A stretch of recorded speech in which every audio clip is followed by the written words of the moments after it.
Então, assim, os tubarões em específico, eles estão nos oceanos há milhões de anos.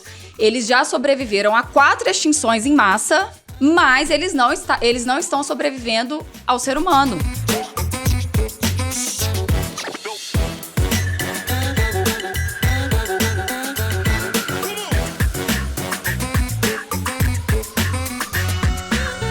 Olha, começando mais um programa aqui, eu tô com a Isis Melo do projeto Litoral Saudável. Vamos conversar e entender um pouquinho mais desse projeto. Agora, pra gente começar, Isis, eu queria entender de todas as cores da natureza, qual a sua preferida? Ah, é o azul, com certeza. Pô, mas por que essa preferência? E você acredita que não foi por conta do projeto? Sério? Sério.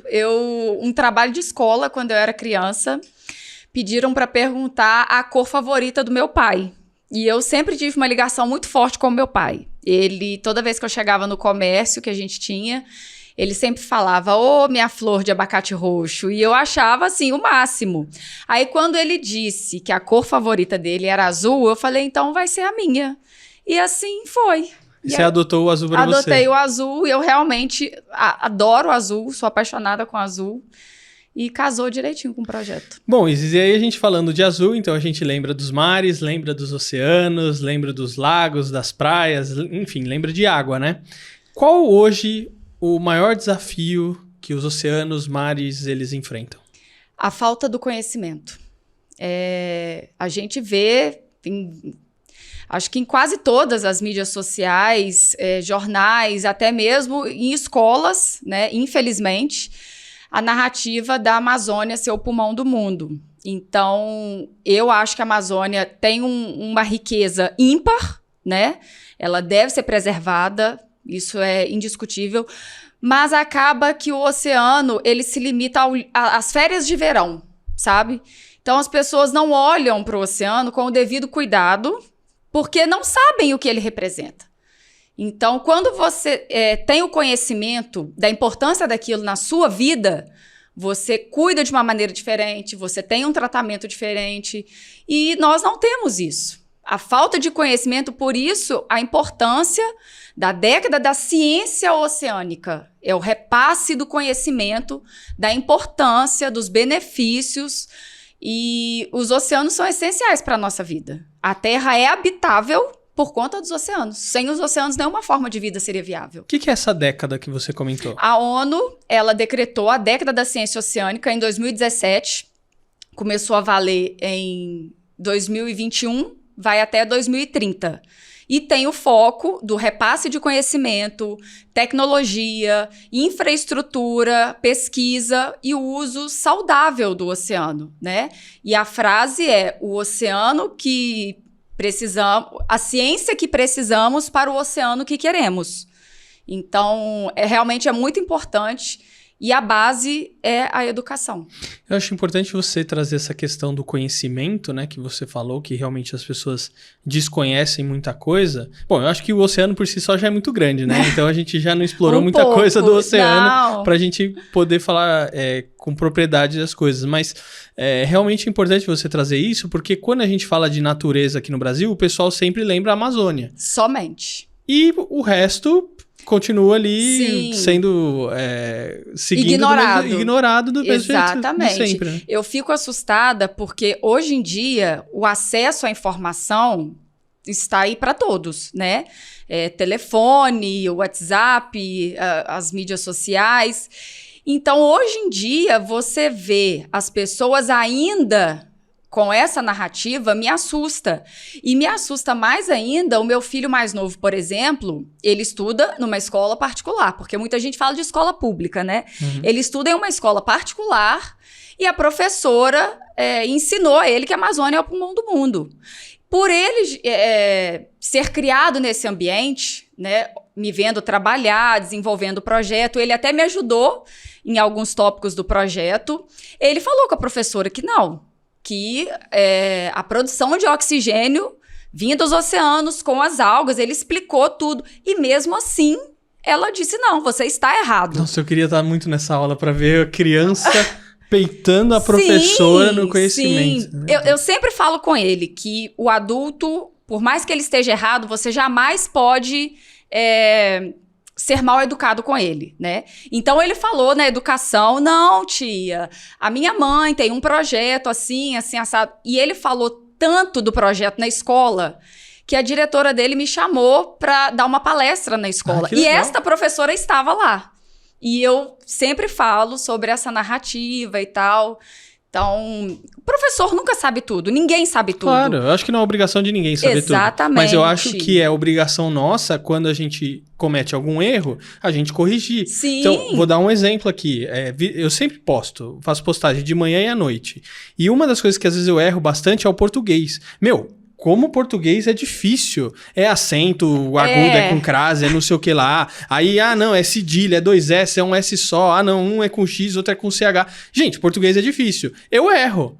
E aí o pessoal às vezes, Fernando, tal, não sei o que, tá errado lá. Perfeitamente. Ótimo, vou lá corrigir, obrigado pela correção e tal. Ou às vezes até no programa, às vezes a gente acaba passando informações erradas, a gente erra. Claro. Então, por exemplo, teve um episódio da Coca-Cola aqui, do Né Podcast, que eu tava conversando com o Heródoto, e o Heródoto comentou que ele foi pro Irã, e ele lá encontrou Coca-Cola e tal, e tava falando isso. E aí ele, eu vi o quadro lá do Khomeini, que é um dos líderes dele, ele falou assim, o criador do Estado Islâmico. E ele errou, porque não é Estado Islâmico, é República Islâmica, são coisas diferentes. Sim.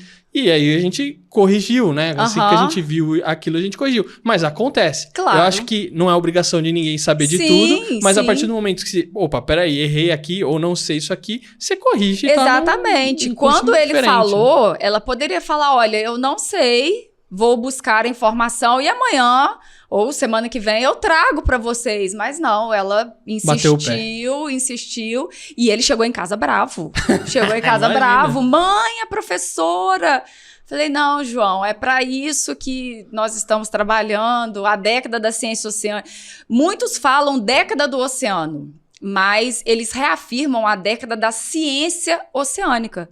Como você mesmo disse, a gente não sabe praticamente nada dos oceanos. Então, a gente tem muito que estudar, que explorar e repassar esse conhecimento. Tirar o conhecimento dos professores, dos pesquisadores, dos cientistas e tornar acessível para as pessoas. E tirar que a praia é só pro litoral, para as férias, na verdade, que não é. Como é que surge o litoral saudável, Isis? Então, eu sou de Minas. Minas não tem praia, mas eu sempre amei praia. Aí eu fui para a região dos lagos, morar lá, fiz um curso de extensão de biologia marinha. Olha que legal. E Cabo Frio, Arraial do Cabo, Búzios. É assim, lindo, né? Tem um potencial turístico enorme, mas tem um ecossistema riquíssimo. Então eu pensei, gente, vamos pensar em alguma coisa que una a preservação e a economia. Porque, infelizmente, não tem como você desmembrar, né, a parte turística e a parte ambiental. Ali a parte ambiental é extremamente forte, como a parte turística também. Eu me mudei para a região dos lagos final de 2019, início de 2020, e logo veio a pandemia. Então, na pandemia, eu pensei, eu vou pensar em alguma coisa. E nisso, eu passei, desde final de 2019, estudando, pesquisando, tendo ideias. O João, meu filho mais novo, me deu a ideia do aplicativo Litoral Saudável, que ele me via trabalhar no celular. E ele falou, mãe, por que você não cria um aplicativo para o projeto? Alguma coisa interessante. Aí, nasceu o aplicativo e daí surgiu o Litoral Saudável. Que legal, que bacana. Mas, a sua primeira formação, então, não é biologia? Não, é enfermagem. Enfermagem. Sim. Mas como é que começou a surgir o teu interesse por essa parte da natureza, a questão de proteção, sustentabilidade? Como é que veio isso? Eu sempre gostei, desde pequena. Sempre gostei. E na faculdade, a gente fez muita aula de campo, muita trilha, a gente teve esse contato direto com a natureza, né?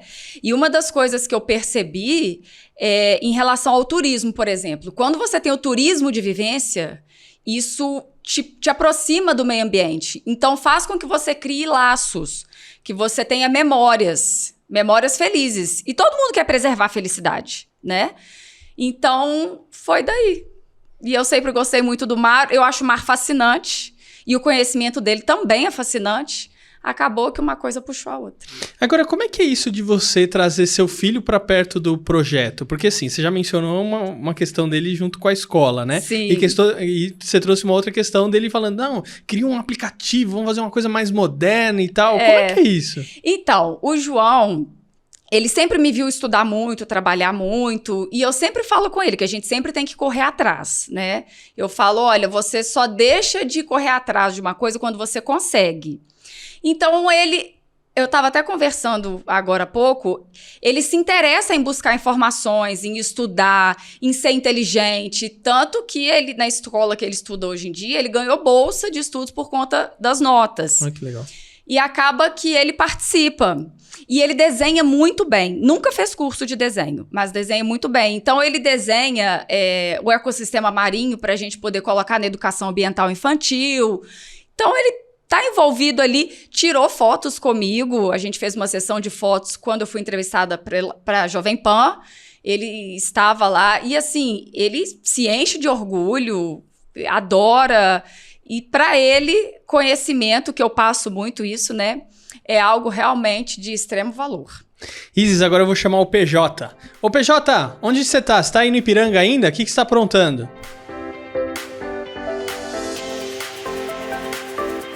É isso aí, Fernando. Estamos aqui do lado do Museu do Ipiranga, né?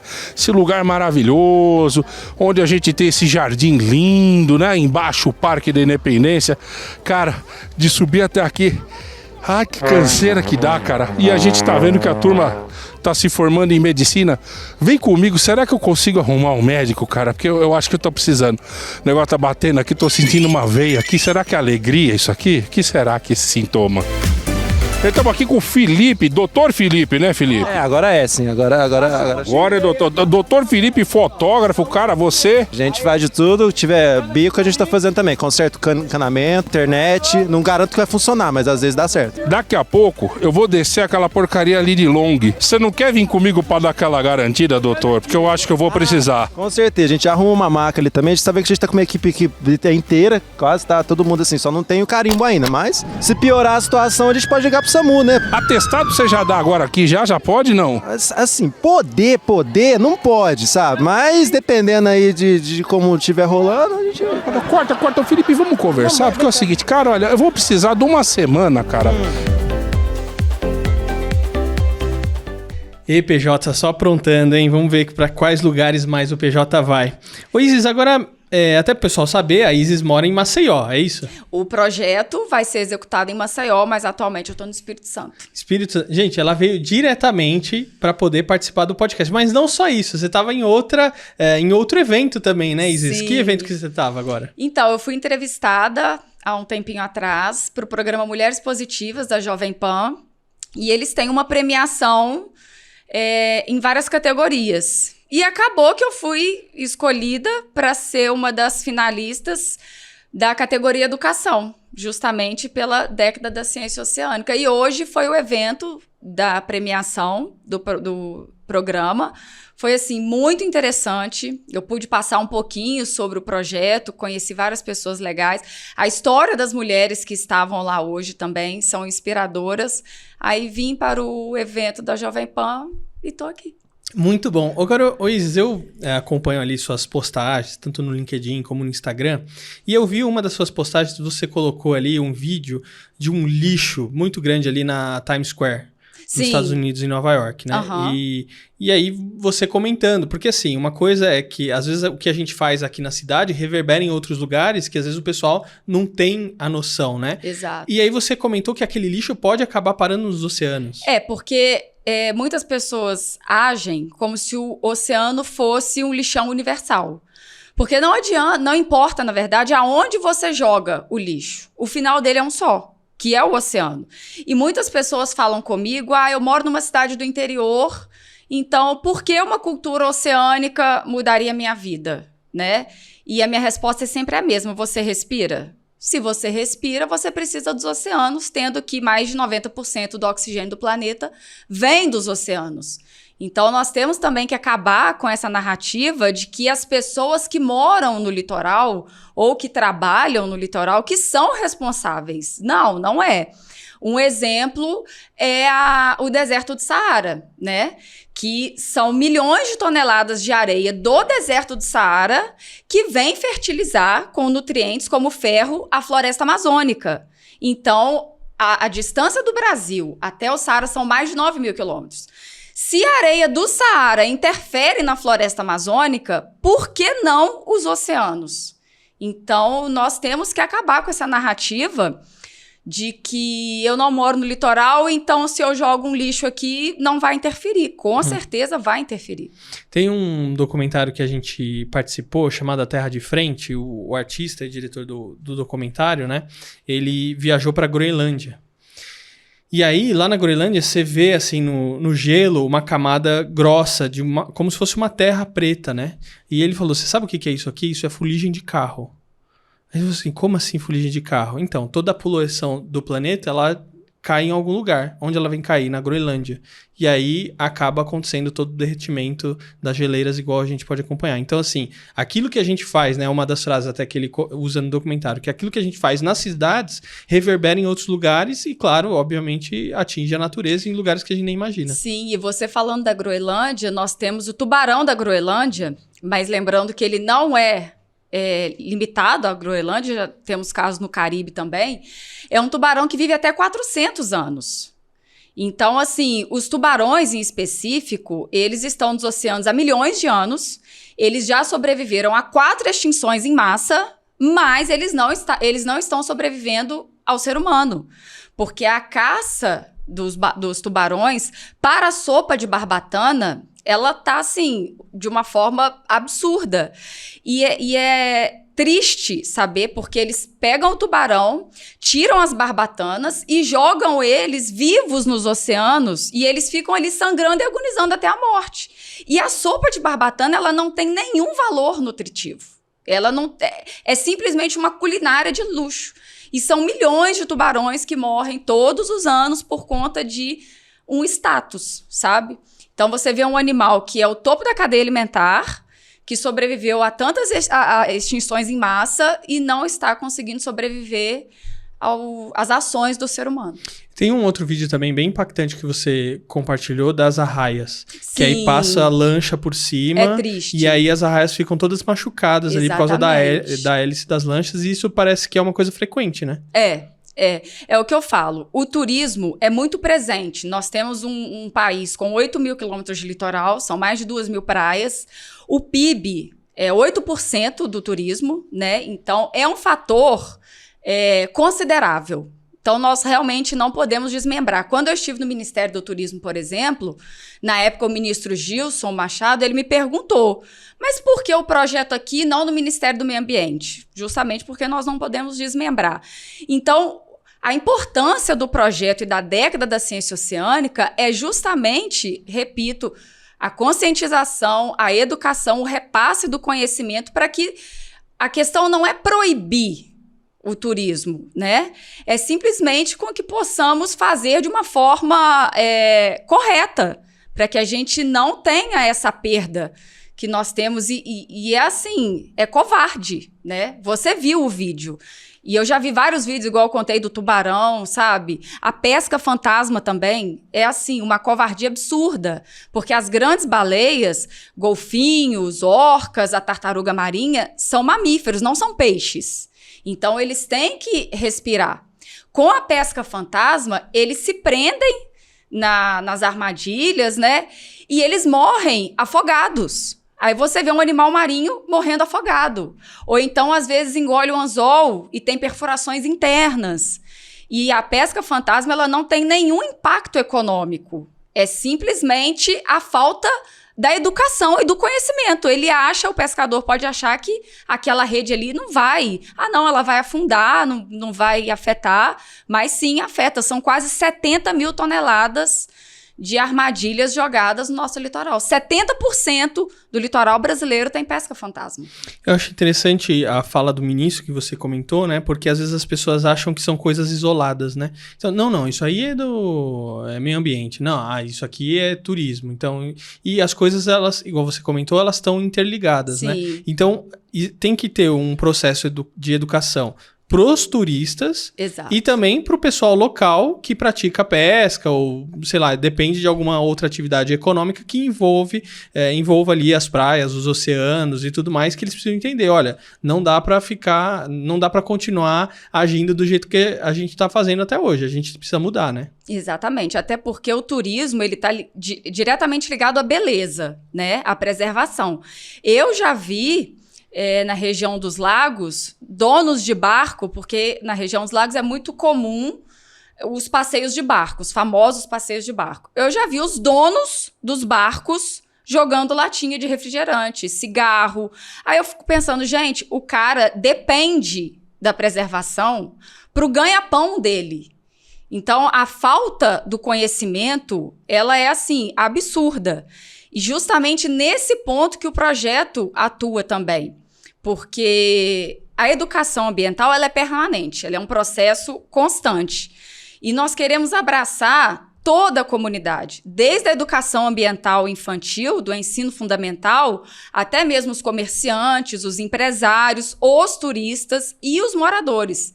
Então, todos que de alguma maneira têm alguma participação naquele litoral ali, ele vai ter todo esse suporte. Inicialmente, vamos atender as cidades litorâneas, mas já estamos em contato também com algumas cidades do interior, justamente por isso, né? Ô Isis, mas como é que a gente pode tornar essa educação eficiente? Porque, assim,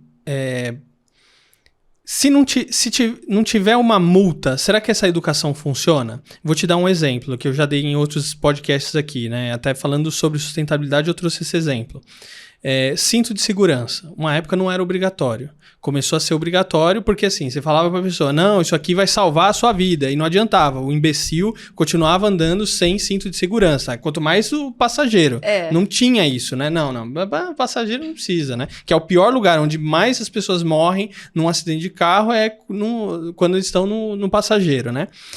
Bom, a coisa começou a funcionar quando teve uma multa. E eles começaram a aplicar a multa. Então, você estava sem cinto, você toma a multa. Aí, todo mundo começou a usar o cinto de segurança. Hoje, as pessoas não questionam mais, né, a importância de se utilizar o cinto de segurança ou falam assim, não precisa, não vou utilizar.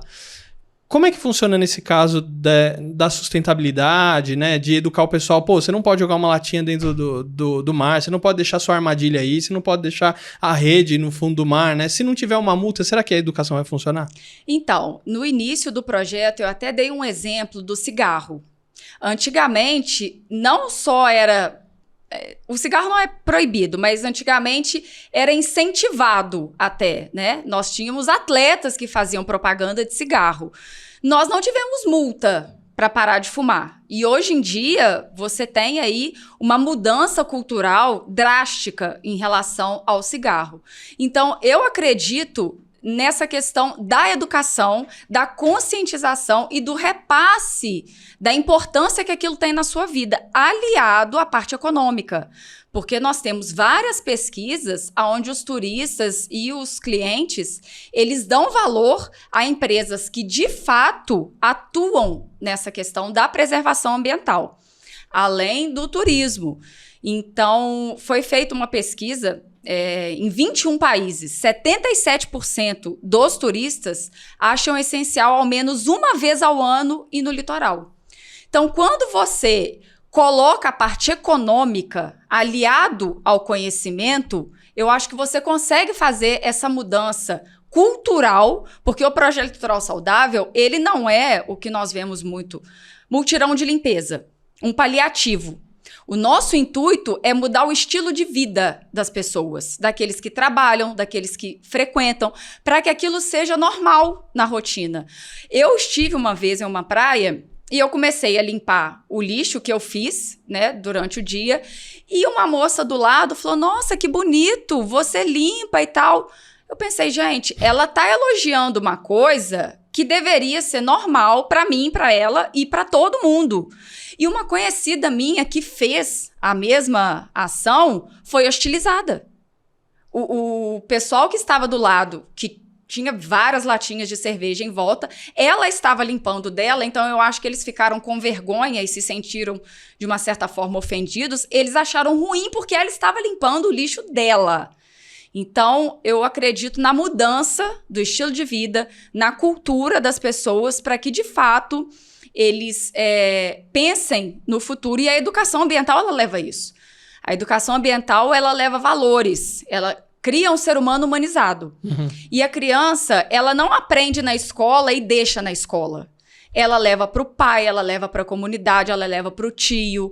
E quando ela vê a educação ambiental presencial, quando você tem esse contato direto, aí você realmente tem uma mudança drástica aí. Não, e tem um outro ponto também, Isis, que não vai caber nesse podcast aqui, né? Mas é que muitos países fazem teste de armas nos oceanos. Sim. De míssil, de bomba. Sim. Isso também, não é possível que isso não gere um impacto no oceano, entendeu? Sim, mas até onde eu tive algumas informações, já não estava liberado mais. Tem alguns países que insistem. Tá liberado. Em algumas coisas. A caça às baleias, por exemplo, ela foi proibida desde 86, né? Mas nós temos 3 países aí que caçam mais de 2.500 baleias por ano. Imagina. E sem baleias, nós não temos oxigênio, porque as baleias são fertilizantes das algas. Então, sem baleia, não temos algas, sem algas, não temos oxigênio. É igual a abelha. Eu trouxe um cara aqui para falar sobre as abelhas também, a importância das abelhas para o mundo e tudo mais, a questão da polinização. E, a gente corre o risco das abelhas serem extintas. Corre, 40% dos insetos já estão extintos por conta do ser humano. É realmente uma estatística triste. Isis, a gente está numa cidade como São Paulo, e assim como São Paulo, existem outros centros, outras cidades, outros centros urbanos que não estão ali, né, na costa, não estão ali na praia, perto dos oceanos e tudo mais. O que a gente, nas cidades, pode fazer em prol dos oceanos? Educação ambiental, conscientização, levar para as escolas, levar para o máximo de pessoas possíveis a importância dos oceanos, a importância do ecossistema, o estudo, a pesquisa consciente, o uso consciente dos nossos oceanos. Isso vai fazer toda a diferença. Fantástico. Isis, para a gente fechar, como é que o pessoal pode acompanhar o Litoral Saudável? Nós temos um site, graças a um parceiro nosso, Roberto Mangravite. Que está aqui assistindo a gente. Quem me apresentou o Roberto foi um outro parceiro nosso, o Paulo Moura, da Prospectar. Nós temos um site... o Mauro veio aqui também, no podcast. Sim. Lá no comecinho do podcast. litoralsaudável.com.br. Siga também no Instagram, Litoral Saudável, e no LinkedIn, Instituto Litoral Saudável. Fantástico. Isis, queria te agradecer demais por você ter vindo aqui. Obrigada a você. Compartilhar desse conteúdo fantástico aí pro pessoal que acompanha o canal. Obrigadão. Obrigada a você. Eu espero que realmente a década da ciência oceânica seja colocada em prática.